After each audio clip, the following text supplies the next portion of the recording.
Hilton just majorly devalued their program. We'll run through how we got here, what happened with the change, some surprising winners, and strategies moving forwards. Big favor before we dive in is to share this with someone that's impacted, since it is a pretty big change. Okay, as a background, there's two types of points programs. You have award charts and dynamic pricing. For programs of award charts, hotels are put into levels, let's say level 4, and then they might have either a set price or a range of prices. So let's say $12K for off-peak, $15K for standard, and $18K for peak. The value of these programs is a function of the delta, so the difference between the points price and the retail price. Doing another example, let's say for a category 8 hotel, they want 40,000 points, which might be worth 400 to you. That might be the redeemable cash out value. Alternatively, you can use the points to book a hotel that might otherwise cost you $1,100 per night. Another way to frame it is whether it's worth $400 for that $1,100 night. So it's definitely not free. The main question is whether it's worth it for you and your player too, and what they expect. Okay, so that's an award chart. The other option is dynamic pricing. This typically ends up being tied to the retail price. The more a night costs, the more points you need, and removing that arbitrage. Okay, moving into Hilton, the crazy thing a lot of new people might not realize is that they used to actually have an award chart and a program. And in fact, one of the better ones. Before 2013, they had 7 categories, and then they expanded it to 10. With this devaluation, there was still a surprising amount of value on the lower and middle end. So for example, let's say you wanted to go to Macau and it was a category 5. For category 5, there's one fixed price. If you go normally, then value's not that great, but if you time it around a big event or concert, then there could be an arbitrage. In 2017, all of this ended, and they officially removed their award chart. Now all the points price was dynamic, with the exception of the ceiling, so the most they could charge was 95,000 points. Still with this, there was value because for some hotels that would otherwise be, let's say 1,800 or 2,000 per night, 95,000 points is still pretty awesome. Definitely not for everyone, but great if you like that type of travel, or if your player 2 does. For example, let's say you're doing a big trip and the alternative that most other people do is dropping 30K. Here the points are helping you with 15K, so 6 nights of it, which is pretty nice. In 2019, we saw cracks with the ceiling. It went from 95,000 points up to 120K, and then in 2021, it jumped all the way up to 150K. This wasn't ideal, but it still felt fine, especially because in the regular market, the money printer was running pretty aggressively. 2025 though has been a mess. In May, the ceiling jumped up to 200K, and just now, it jumped up to 250K. If you take a step back and look at the whole landscape, it's pretty crazy. So in 13 years, we went from a 50K ceiling up to a 250K one, which feels a lot faster than it should be. Even if you compare to inflation, the ceiling should have jumped only 50K to 70K, and at least that would make sense. With what's happening, they're sending a pretty obvious message. Right now, the most actionable step for you would be to earn and burn, and travel while you can. This matches with my personal philosophy and why I have so many cards. Some of it being coupon book arbitrage, but a lot of it being intro bonus focused, since that's the biggest lever, and you want to make hay while the sun's shining. For all we know, intro bonuses stop existing in a few years. Get the points, travel, rinse and repeat. Also a reminder that if you do have a bunch of points and miles, to be careful with your accounts. Hackers end up targeting a lot of programs since it's a pot of gold. It's happened to airlines this year and also Hilton and IHG last year. A big part of it is having different passwords. That way if one service is hacked, they don't end up getting the keys to the kingdom. Another thing though is account takeover fraud. I feel a lot safer around this, mostly due to today's sponsor, Delete Me. Account takeover fraud is on the rise right now, especially in New York. There's a few tactics here, and one crazy one is impersonation. Here they find critical information and pose as you. Do me a quick favor. Search for your first name, last name, and phone number, or first name, last name, and street name. There's a lot of sites out there that'll share things like your full address and even the names of your relatives and birth dates. It feels like they're taking a picture of your ID and sharing it online. There are ways to remove this stuff yourself, but it can take hours, and it's not fun. Delete Me makes it super easy, and I've been using them for more than a year. In that time, they've reviewed over 85K listings from almost 150 data brokers, and they've analyzed over 85,000 listings in the background, including ones that share my address. Delete Me helps me remove this private information without me lifting a finger. On average, Delete Me removes over 2,000 pieces of data in your first 2 years. If you want to join me and protect your personal information, then check out joindeleteme.com/asksebi and use promo code SEBI for 20% off their US consumer plans. Okay, back to Hilton. It sounds pretty bad, but why is this happening? Reminder that the low to middle end isn't affected since that's already been dynamic. The devaluation is primarily on the top end. Basically, they realized that people were getting too much value. The funny thing though is that if these were hotels that were directly owned by Hilton, then they might not care. In the same way that Costco doesn't mind using hot dogs and chicken as a loss leader to get business elsewhere. The issue though is that these properties are independently owned and only using Hilton as the flag. For example, the Marriott Maui has been in the same spot, but has been named different things over the years. Right now it's a Marriott, but in the past it's been Outrigger and Austin and even Intercontinental. The idea though is that if the hotel doesn't like what you're doing or they don't feel like they're being fairly compensated, then they can just leave. So is there a world where the properties weren't happy, especially the nicer ones that would normally run 2 to 3K, and they wanted something else from Hilton? In most cases, it's money. Getting a bit into the weeds, but I think it's important, let's look at how they're actually compensated. So for non-full rates, when it's not that busy, Hilton ends up paying the property a flat rate. It does depend on the region and where it is, but it might be a lot lower than you think. For example, in China, Hilton only pays about $48 USD for a Waldorf Astoria, which is the top end. For something like a Hilton Garden Inn, it might only be $14. And again, this is China and the US, probably a lot more. The idea though is that if the hotel's empty, then Hilton, the corporation, shouldn't pay that much because there's no opportunity cost. So they're pretty much paying for housekeeping, for washing the sheets, and for amenities that you're using like coffee. This all changes though when the hotel's busy and that opportunity cost exists. For nights that are busy, typically 96% occupied, Hilton actually has to pay 90% of the ADR, the average daily rate, to the hotel. Using the Maldives as an example, from what I've understood, talking to people, it's about $150 to $200 as the basic non-busy rate. That's pretty much the cost of servicing. If occupancy is high though, and let's say the average rate's $3,200, then Hilton would be paying 90%, so $2,900 per night. As you'd expect, Hilton really wants to avoid this if possible. There's a few levers they can pull, but one of the big ones is making the hotels more expensive. This serves two functions.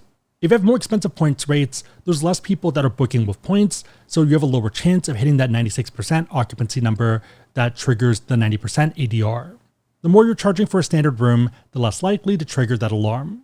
The other part of it is that even when you are paying, you're probably doing it less often since it is a lot of points. You also end up removing more liabilities off your books since points are future services. Given the crazy jumps we're seeing, I wouldn't be surprised that these hotels are costing Hilton a ton of money.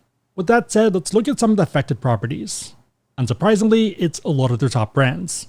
So a lot of people think of Hilton as just Hilton and maybe DoubleTrees, but they also have a lot of nice ones like Waldorf Astoria, LXR, and Conrad. Waldorf being the crown jewel. Taking a look at the ones that jumped in price, it's a lot of the ones you'd expect. So Waldorf Astoria, Cabo, and Maldives jumped up to $250K. Beverly Hills and Seychelles up to $200K, and Grand Wailea up to $160K. That's right now. For all we know, these lower ones can still also hit the $250K. Cabo is a bit surprising, but the Maldives is expected. Some Conrads also jumped as well, so Bora Bora up to $200K, and Maldives up to $180K. Also a reminder that not all of the Maldives hotels are made equal. One of the more interesting partnerships in recent years is Hilton with SLH, Small Luxury Hotels of the World. These are basically super boutique hotels that can be very affordable, but also very expensive. So not surprised to see that some of these increase as well, with Kelowna Island being a big one that we covered in the past when it was part of Hyatt, and also a lot of other popular locations like Santorini, Turks and Caicos, and Lake Como. Okay, so everything jumped. We must be screwed, right? Ironically, even with these increases, there is still some value to be had depending on where you want to go and the season. So for example, Waldorf Astoria Maldives is still close to 0.9 cents per point, which isn't bad at all. Other ones like Hawaii are more seasonal and could easily be 2x as much for the summer or during the holidays, so there might still be use cases. Just because you can use points doesn't mean that you should. The Conrad Bora Bora can still be argued given the value. Conrad Maldives is a bit tougher though since it's a lot more affordable. I know people hate this, but if you're not getting a good cents per point, it might make sense to pay out of pocket. SLH seems to have the biggest range, so Kelowna Island still makes a ton of sense, but it is pretty tough to find availability. Riverview Ranch wasn't really on my radar, but I might look into it now. On the other hand, Santorini is pretty low value, and even when the cash price jumps up during the summer to about $1,200, it's still a bit tough. Again, seasonality plays a big role, so run the numbers. Another factor too is the 5th night free perk with Hilton. So if you book 5 nights of points for standard room availability, you get 1 night for free. Let's look at the Waldorf Astoria at Beverly Hills for November. Let's do 5 nights for mid-month since there's a lot of standard space. Let's say we pick deluxe queen beds. In total for 5 nights, you're looking at $200K per night, but with that 5th night free, it's $800K for a total of 5 nights. In contrast, if you paid out of pocket, it would otherwise be $7,100. So doing the math there, with 5th night free, $7,100 divided by $800K is 0.88 cents per point. Without the 5th night free, so $7,100 divided by a million is only 0.71 cents per point. It's still not ideal with the big jump, but if you have points, if you are booking, then 5th night free can add up, and it's an extra 20%. The one silver lining from all of this are free night certificates. So you get this every card member anniversary on some of their cards, or by spending on them. So for example, 15K in spend is usually 1 night, and if you're willing to upgrade and downgrade and do that stuff, then 30K would yield 2 nights. In fact, that's been our strategy, especially with business spend and rent. The catch though is that these only work if there's standard room availability. At the same time, it doesn't care how much a standard room costs. So whether a standard room is 40K points or 200K, it's still just one certificate. Interestingly, the one good thing from this very bad change is a lot more availability. September is pretty accurate for what Beverly Hills normally looks like for space, easy on weekdays, but almost impossible on weekends. Fast forward to October, and it's a bit better, especially towards the end of the month. For November, the whole calendar is pretty much available, which is almost unheard of. So Friday and even some Saturdays work, and all the Sundays are available. If you're in the point space, and especially if you're in California or looking to go to California, you'd know how impossible this calendar normally is. Even for December, which is typically a pretty tough month, there's a lot of space, especially from mid-month onwards. So pretty much the entire month, even Christmas, other than New Year's. But yeah, this has traditionally been one of the harder redemptions. You pretty much have to wait for the last minute for it to open up. Another one would be Waldorf Astoria Cabo, which can run 1 to 2K per night. This is what the cash calendar looks like for December, so a bit more affordable towards the first half, and then getting more expensive middle onwards, about 2K to 3K towards the bottom bit.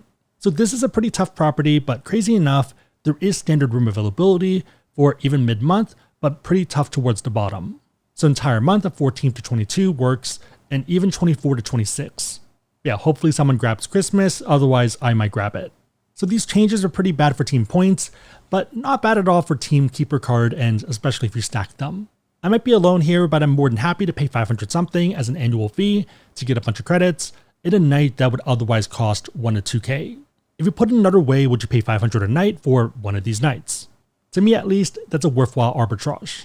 Okay, so given what happened and the direction we're going, what are the key takeaways?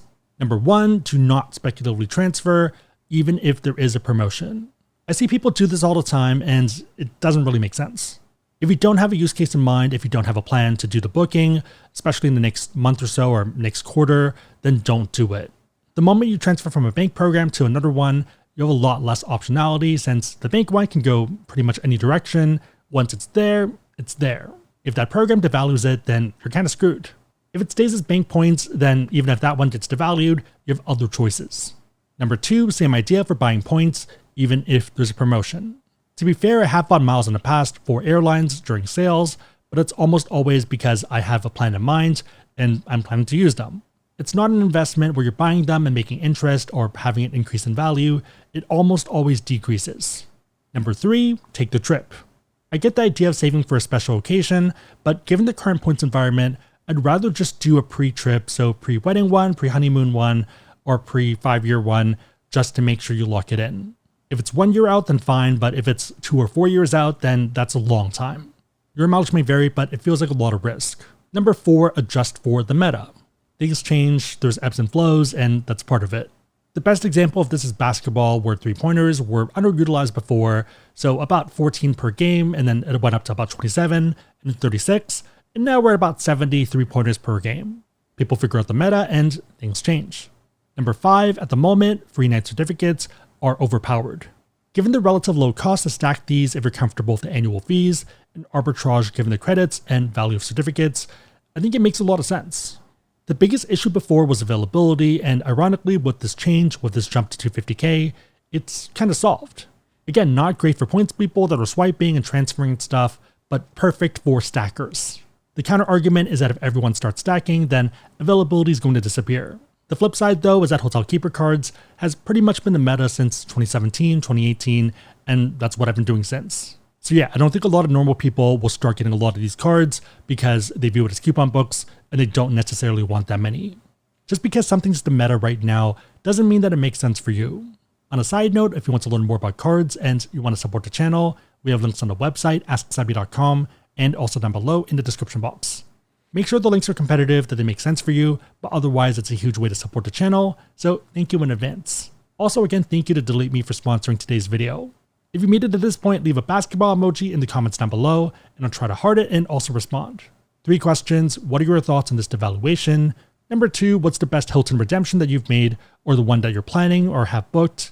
And number 3, what do you plan to do in the future given this change? Let me know and everyone else know in the comments down below. Big favorite, thumbs up, share this, but otherwise hope you liked it. See you next time.